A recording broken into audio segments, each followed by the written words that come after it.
Gracias.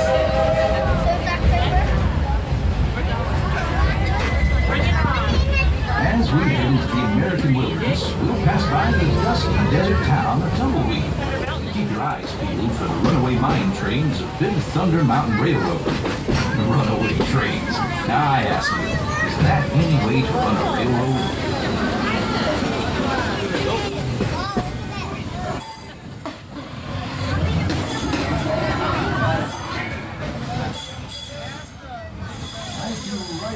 Here in the prairies and forests of the American wilderness, these woods haven't changed much since the African settlers started heading west. Nowadays, rails can carry us safely through the wild frontier.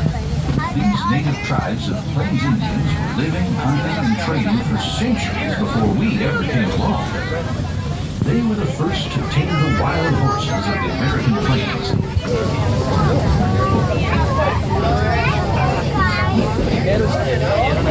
Belongings and carry your